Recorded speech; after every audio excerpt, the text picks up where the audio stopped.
এক গ্রামে এক অত্যন্ত ধনী কিন্তু কিপ্টে লোক ছিল। তার নাম ছিল সাইম বাবু। সে এতটাই কিপ্টে ছিল যে নিজের অসুখের জন্য কোনো টাকা খরচ করতে চাইতো না। একদিন সাইম বাবুর খুব সর্দি হলো, নাক দিয়ে অনবরত জল পড়ছে, কাশি থামছে না।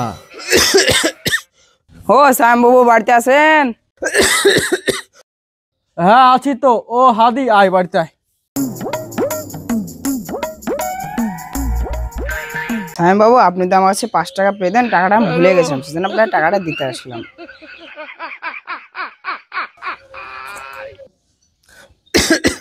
ভালো, তোর দায়িত্বটা খুব ভালোই আছে। সাইম বাবু, আপনার শরীরটা তো খুবই খারাপ, আপনাকে বড় ডাক্তার দেখানো দরকার। না না, কিচ্ছু হয়নি, ওইসব ডাক্তার দেখাতে হবে না, এমনি এমনি ঠিক হয়ে যাবে।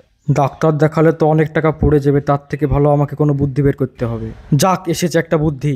যা, তুই এখন যা। ঠিক আছে। ওই চামচা, ওই নসিপুরে সব থেকে বড় কবিরাজ আকাশকে ডেকে নিয়ে আয়। ঠিক আছে? ঠিক আছে মালিক। হুম। এমন কিপটিয়া মালিক, আমার 3 বছর থেকে বেতন দিচ্ছে না, উঠছেও না, সর্দির মধ্যে লেগে দম টমেটকে মরে যা। কিছুক্ষণ পর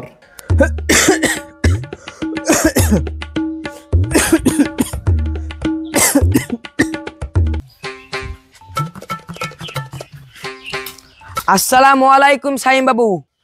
ওয়ালাইকুম আসসালাম। আরে কবিরাজ মশাই, আসেন আসেন। এই চামচা, বসার জায়গা দে। ঠিক আছে মালিক, আমি জায়গা দিচ্ছি বসার জন্য। এলেন কবিরাজ মশাই, বসেন।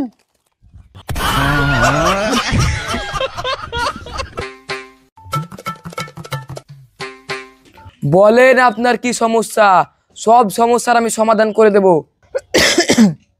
কি বলবো কবিরাজ, কয়েকদিন ধরে খুব কাশি, সর্দি, আর শরীরটা একদমই ভালো নেই। এই সমস্যা ডাক্তারে ঠিক করতে পারবে, আপনি ডাক্তারের কাছে যান। এই কবিরাজ, তুই এসব কি বলছিস? তোকে আমি ডেকেছি কিসের জন্য? তুই কোনো বুদ্ধি দিবি যাতে টাকাও খরচ হবে না, আমার সর্দি কাশি সব ঠিক হয়ে যাবে, আর তুই এসব কি বলছিস? হ্যাঁ কবিরাজ, আমার বাবুর জন্য একটা জন্য খরচ না হয় না, তোকে মারবো টেনে চোর। আরে রাগ করছেন কেন? আমার কাছে আর একটা উপায় আছে।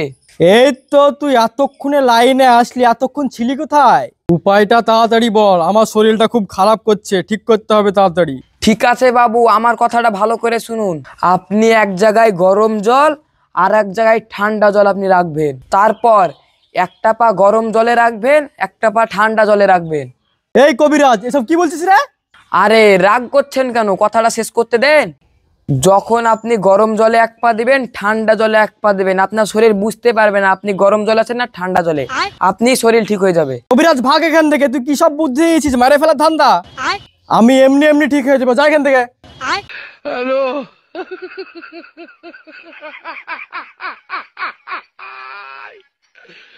কি সুন্দর বইয়ের সাথে টাইম কাটাচ্ছ, এমন কিপটার বাড়িতে আসুন, এক টাকা ইনকাম হলো না, আমাকে ঘুরে কথা শোনালো। কিপটা মরছেও না। এই চামচা, কবিরাজ কিন্তু ঠিক কথা বলেছে। মানে একদিকে গরম পানি থাকবে, একদিকে ঠান্ডা পানি থাকবে, এতে পা দিলে আমাদের ফ্রিতে হবে, কলে ধরে অ্যাভেলেবেল জল আছে। তুই এক কাজ কর, পানিকে গরম করে নিয়ে আয়। ঠিক আছে বাবু, আমি পানিকে গরম করে নিয়ে আসছি। যা তাড়াতাড়ি যা। কিছুক্ষণ পর বাবু বাবু, সর্দি জ্বর আপনার কমছে? কমছে, হেভি লাগছে, হেভি হেভি হেভি লাগছে। বাবু, আমার এই মাসের বেতনটা যদি ঠিক আছে, আমি বেঁচে থাকলে তোকে এই মাসে আমি দিয়ে দেবো সব টাকা। ঠিক আছে, যা। কিছুদিন পর বাবু বাবু, ভালো লাগছে আপনাকে? বিশাল লাগছে, হেভি লাগছে রে, হেভি। বাবু, এই মাসের বেতনটা আমাকে দিয়েন, ঠিক আছে? শালার কিপ্টে মরেছে, এবার সব সম্পত্তি আমি খাবো। কিপ্টে তো বিয়া করেনি, ছেলে পিলেকে খাওয়াতে হবে, বউকে খাওয়াতে হবে, তোকে এবার দেখছি। যদি আপনাদের ভিডিওটা একটু হলে ভালো লাগে থাকে, অবশ্যই আমরা প্রথম ভিডিও করলাম যেটা অনেক কষ্ট করে বানালাম, আপনাদের ভালো লাগবে। ভালো লাগলে অবশ্যই 500 লাইকের টার্গেট থাকলো, আপনাদেরকে করতে হবে। আর সবাই মিলে সাবস্ক্রাইব, লাইক আর শেয়ার করে দিন। বাই বাই, দেখা হচ্ছে পরে কোনো ভিডিওতে। ভালো থাকবেন।